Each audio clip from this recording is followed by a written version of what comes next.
नमस्कार, जय हिंद। स्वागत है आपका आपके अपने चैनल पाठशाला विद केके में। बिहार पुलिस की तैयारी आप लोगों की कैसी चल रही है दोस्तों? मैं उम्मीद करता हूं कि तैयारी बहुत ही अच्छी चल रही होगी और आप लोग कंटिन्यू क्लास कर रहे होंगे जो भी मेरे द्वारा आपको क्लासेस दिए जा रहे हैं। कुछ लोगों का कमेंट था कि सर पीडीएफ नहीं आ रहा है, तो देखिए 2-4 दिन में सब पीडीएफ जितना पेंडिंग पीडीएफ है वो सब आपको मिल जाएगा। तो थोड़ी सी समस्या हो रही है क्योंकि अभी ज़्यादा इधर उधर परेशान है। तो 22 तारीख को ही आपको सारे पीडीएफ जो बचे हुए हैं वो भी दे दूंगा। और हाँ, जो अब क्लास में करा रहा था इम्पोर्टेंट क्वेश्चंस जैसे कि एक ही वीडियो में लाया करता था, तो 22 तारीख के बाद से आप लोगों को अब वही सब्जेक्ट वाइज दूंगा। पहले पॉलिटी, हिस्ट्री, ज्योग्राफी ऐसे करके दूंगा क्योंकि अब एग्ज़ाम जो है वो नज़दीक है। तो ऐसे में सब्जेक्ट वाइज करके आप पढ़िए तो ज़्यादा फ़ायदा होगा। जैसे कि मैं पहले पॉलिटी के जो तमाम टॉपिक हैं उनको करा दूंगा, फिर ज्योग्राफी के करा दूंगा, उसके बाद फिर मैं सारे सब्जेक्ट का एक 2 मैराथन क्लास दूंगा। ध्यान समझिएगा, जैसे हिस्ट्री में पढ़ा दूंगा पूरा, तो हिस्ट्री के 2 मैराथन क्लास में आपको दूंगा, एक प्राचीन का, एक मध्य का और एक मतलब आधुनिक का, 3 दूंगा। फिर उसके बाद मैं ज्योग्राफी आपको जो इम्पोर्टेंट टॉपिक हैं उनको पढ़ा दूंगा, फिर उनके मैं मैराथन क्लास दूंगा। उसी प्रकार से सारे सब्जेक्ट को कवर कराऊंगा, उसका मैराथन क्लास दूंगा। और इसके अलावा सारे सब्जेक्ट का प्रीवियस ईयर भी, जैसा कि मैं आपको अभी हिस्ट्री का दिया हूँ 2010 से 2022 तक, तो वो सारे सब्जेक्ट का मैं दे दूंगा। तो ये 3 चीज़ मैं करने वाला हूँ जो कि आपके एग्ज़ाम के लिए बहुत ही ज़्यादा लाभकारी होने वाला है।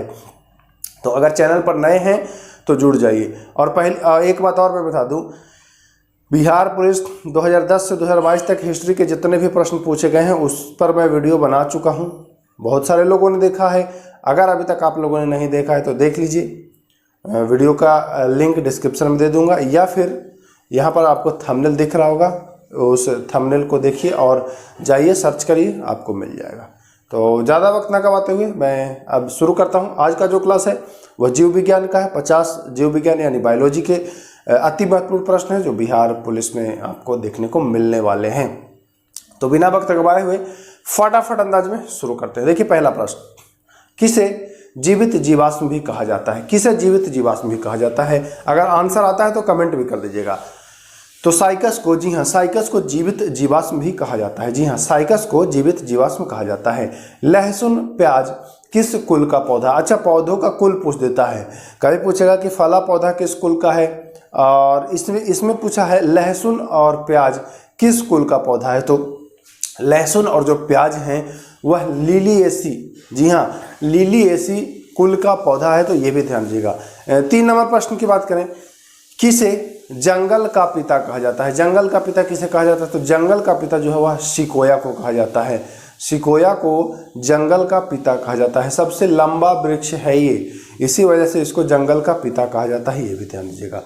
आवृत बीजी कहलाते हैं, आवृत बीजी कहलाते हैं ऐसे पादप जिनके बीज फल के भीतर हों, जिनके बीज फल के भीतर हो, मतलब बीज के ऊपर आवरण बना होता है, वह आवृत बीजी कहलाते हैं।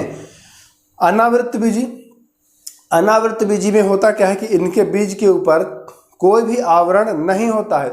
आवृत बीजी के उल्टा, आवृत बीजी में बीज के ऊपर जो है वह लेयर होगा, आवरण होगा, और अनावृत में उसके ऊपर कोई लेयर नहीं होगा। तो ये चीज ध्यान दीजिएगा। चलिए, किसे प्रारंभिक पादप भी कहा जाता है? तो प्रारंभिक पादप प्रोटोजोआ को कहा जाता है। देखिए बढ़िया प्रश्न है, ये वाला प्रश्न पूछता है, और ऐसे प्रश्न अगर आ गए एग्जाम में तो आप लोग निश्चित ही छोड़ेंगे या तो गलत करेंगे। तो किसे प्रारंभिक पादप भी कहा जाता है? तो प्रोटोजोआ को प्रारंभिक पादप भी कहा जाता है। ध्यान दीजिएगा। प्रोटोजोआ गमन करते हैं, प्रोटोजोआ गमन करते हैं। तो प्रोटोजोआ गमन कैसे करते हैं? कूटपाद के माध्यम से। अच्छा, आपने अमीबा को देखा होगा, अमीबा को देखा होगा, अमीबा की नहीं देखा होगा आपने। अमीबा की कोई आकृति नहीं होती है, कुछ भी बना दीजिए वो अमीबा हो सकता है। अमीबा को अपना जो भोजन है वो कैसे ग्रहण करता है? मान के चलिए कि भोजन यहाँ है या यहाँ है या यहाँ है, ठीक। अमीबा क्या करेगा कि अपने शरीर को, ये वाला जो आकार है, इसको सिकोड़ते सिकोड़ते ऐसे ऐसे लाएगा और इस भोजन को अपने अंदर ले लेगा। वही हल इधर भी करेगा। इस वाले शरीर को ऐसे ऐसे करेगा, ऐसे ऐसे करके, और इसको अंदर ले लेगा। यहाँ से भी ऐसे ऐसे करके अंदर ले लेगा। तो इसके पास पैर नहीं है चलने के लिए, छद्म पाँव है, उसी कूट पाँव भी कहते हैं। छद्म पाँव जो है नहीं, लेकिन पाँव का कार्य कर रहा है। तो जो प्रोटोजोआ होते हैं वो इसी प्रोसेस से अपना जो है वह भोजन ग्रहण करते हैं या गमन करते हैं। छद्म पाँव, उनका पाँव है नहीं, लेकिन अपने शरीर को ही सिकोड़ मड़ोड़ करके वह आगे बढ़ते हैं। तो ये छद्म पाँव जो है, ध्यान रखिएगा बहुत। छद्म पाँव या फिर स्यूडोपोडिया। जी हाँ, स्यूडोपोडिया भी अगर आता है तब भी ध्यान दीजिएगा, और अगर कूटपाद भी आता है तब भी ध्यान दीजिएगा। चलिए 8 नंबर, प्रोटोजोआ में प्रजनन कैसे होता है? तो प्रोटोजोआ में प्रजनन जो होता है वह लैंगिक और अलैंगिक दोनों होता है। प्रोटोजोआ में प्रजनन जो होता है वह लैंगिक और अलैंगिक दोनों होता है, ध्यान दीजिएगा। 9 नंबर प्रश्न, प्रोटोजोआ से होने वाले कुछ रोग। अच्छा, दे देगा कि इनमें से कौन सा रोग जो है वह प्रोटोजोआ से नहीं होता है। ऑप्शन आपके सामने दे देगा, टीबी दे देगा, हैजा दे देगा, तमाम ऑप्शन दे देगा। तो आपको याद रखना है कि प्रोटोजोआ से कौन कौन से रोग होते हैं। तो मैं नाम यहाँ पर ले लूँ, वैसे भी दिख रहा होगा आपको, मलेरिया, पेचिस, पायरिया, काला जार जिसे ब्लैक फीवर भी कहते हैं, सोने की बीमारी। ये जो बीमारी है यह प्रोटोजोआ से हैं।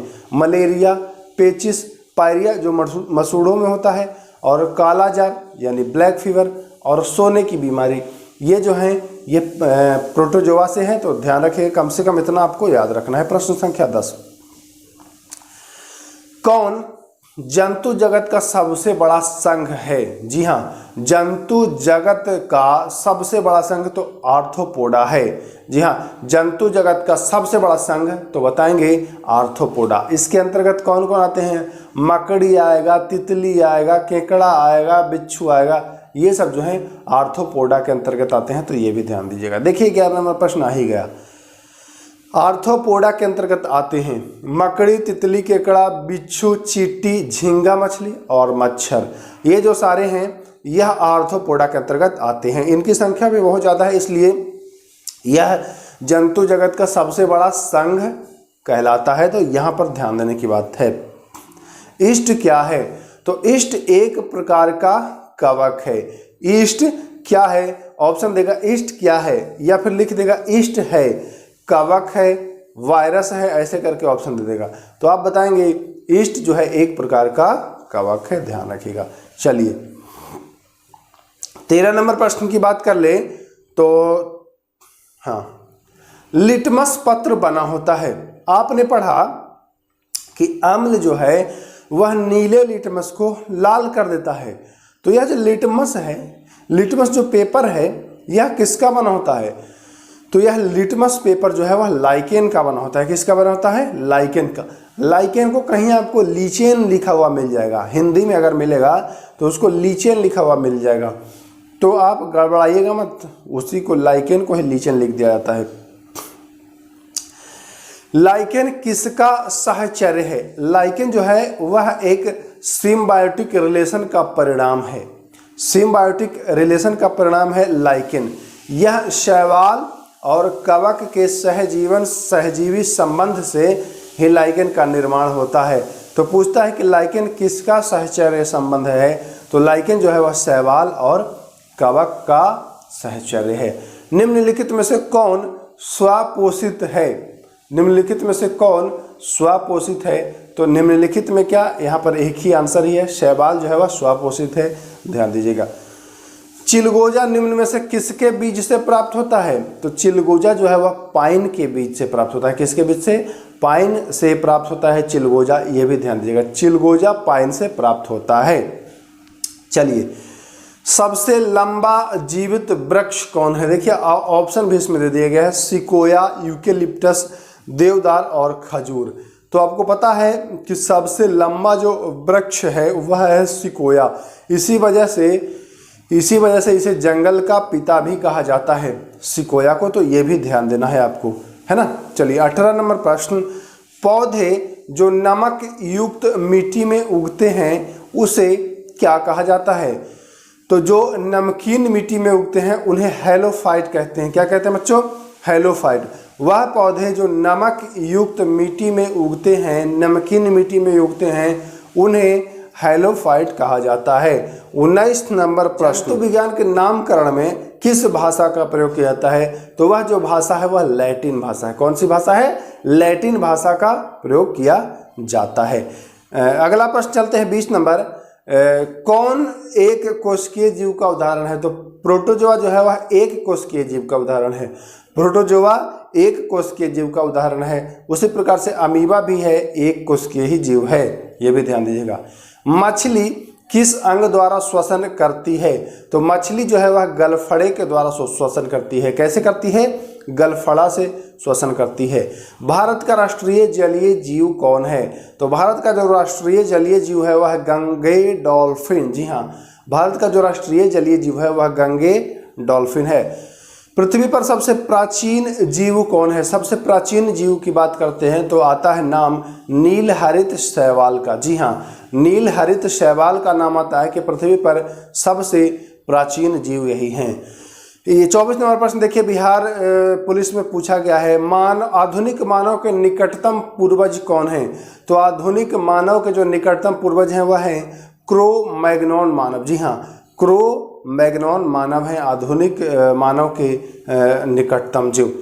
वे सूक्ष्मजीव जो सड़े गले पदार्थों को तरल पदार्थ में बदल देते हैं कहलाते हैं।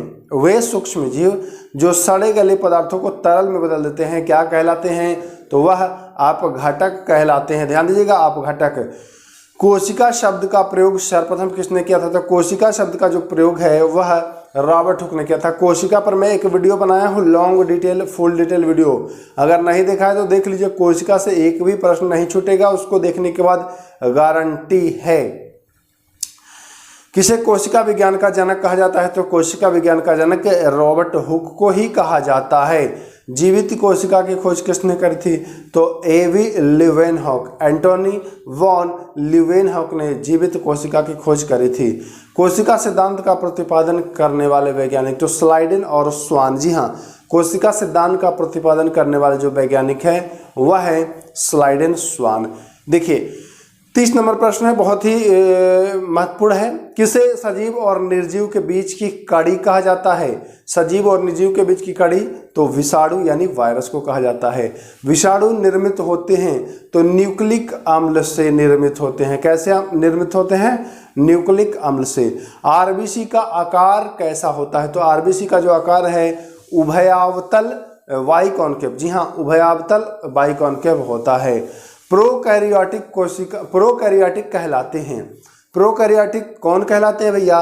तो इनमें स्पष्ट केंद्रक का अभाव होता है। प्रोकैरियोटिक में केंद्रक स्पष्ट नहीं होता है। इनके अंतर्गत आते कौन कौन हैं? तो जीवाणु आते हैं, नीलहरित शैवाल आते हैं और आर्किया आते हैं। जीवाणु, नीलहरित शैवाल, आर्किया, ये प्रोकैरियोटिक जीव के उदाहरण है, ध्यान दीजिएगा। यूकैरियोटिक कोशिका में इनमें वेल डेवलप्ड केंद्रक होता है। केंद्रक जो होता है वह स्पष्ट होता है कुल मिलाकर के, ये ध्यान दीजिएगा। इनमें प्रोटिस्ट कवक जंतु आते हैं। कौन आते हैं? प्रोटिस्ट्स और कवक और जंतु, ये सारे जो हैं वह यूकैरियोटिक कोशिका में आते हैं। किसे प्रारंभिक कोशिका, अभी आपने पढ़ा था प्रारंभिक पादप प्रोटोजोआ को, यहाँ पढ़ रहे हैं आप प्रारंभिक कोशिका किसे कहा जाता है? तो प्रोकैरियोटिक कोशिका को प्रारंभिक कोशिका कहा जाता है। चलिए 36 नंबर प्रश्न, प्रोकैरियोटिक कोशिका में श्वसन जो होता है वह कहाँ होता है? तो प्रोकैरियोटिक कोशिका में श्वसन जो होता है वह प्लाज्मा झिल्ली में होता है। देखिए क्वेश्चन थोड़ा सा जटिल लग रहा होगा, लेकिन ऐसे क्वेश्चंस आते हैं तो इनको इग्नोर नहीं करना है, इनको ध्यान में रखना है। तो प्रोकैरियोटिक कोशिका में श्वसन जो होता है वह प्लाज्मा झिल्ली में होता है।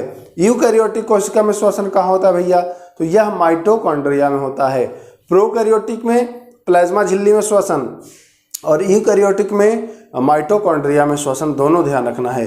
प्रोकैरियोटिक कोशिका में कितने गुणसूत्र पाए जाते हैं? तो प्रोकैरियोटिक जो कोशिका होता है उसमें केवल और केवल एक गुणसूत्र पाए जाते हैं, कोशिका भित्ति पाई जाती है। तो कोशिका भित्ति केवल और केवल पादप कोशिका में पाई जाती है। कोशिका भित्ति जो है वह पादप कोशिका में पाई जाती है। जंतु कोशिका में कोशिका झिल्ली पाई जाती है, ठीक ना। कोशिका भित्ति की बात की जाए तो यह पादप कोशिका में पाई जाती है, यह ध्यान दीजिएगा। कोशिका झिल्ली पाई जाती है तो कोशिका झिल्ली जो है वह दोनों में पाई जाएगी, पादप में भी और जंतु में भी। लेकिन अगर भित्ति की बात की जाए तो केवल और केवल पादप में पाई जाती है। चलिए, हरित लवक पाया जाता है तो हरित लवक, अच्छा आपको ऐसे ही लग रहा होगा हरा हरी पादप मतलब पेड़ पौधे, है ना। तो हरा पेड़ पौधा होता है तो हरित लवक केवल और केवल पादप कोशिका में पाए जाते हैं। राइबोसोम पाया जाता है तो राइबोसोम दोनों में पाया जाता है, पादप में भी और जंतु में भी। तो देखिए ऐसे क्वेश्चन कैसे पूछता है, राइबोसोम पाया जाता है पादप कोशिका में, जंतु कोशिका में, दोनों में, इनमें से कोई नहीं, तो बताएंगे दोनों में, है ना। पादप की कोशिका भित्ति किसकी बनी होती है, तो पादप की कोशिका भित्ति सेलुलोज की बनी होती है। पादप की कोशिका भित्ति किसकी बनी होती है, सेलुलोज की। जीवाणु की कोशिका भित्ति किसकी बनी होती है, तो जीवाणु की कोशिका भित्ति पेप्टाइडोग्लाइकेन की बनी होती है। किसकी, पेप्टाइडोग्लाइकेन की बनी होती है जीवाणु की कोशिका भित्ति, या पेप्टोग्लाइकेन कहीं लिखा मिल जाएगा आपको। कवक की कोशिका भित्ति बनी होती है तो कवक की जो कोशिका भित्ति होती है वह काइटिन की बनी होती है। किसकी बनी होती है, काइटिन की, ध्यान दीजिएगा। शैवाल की कोशिका भित्ति, तो शैवालों की जो कोशिका भित्ति है वह पॉलीसेकेराइड की बनी होती है। किसकी बनी होती है, पॉलीसेकेराइड की बनी होती है।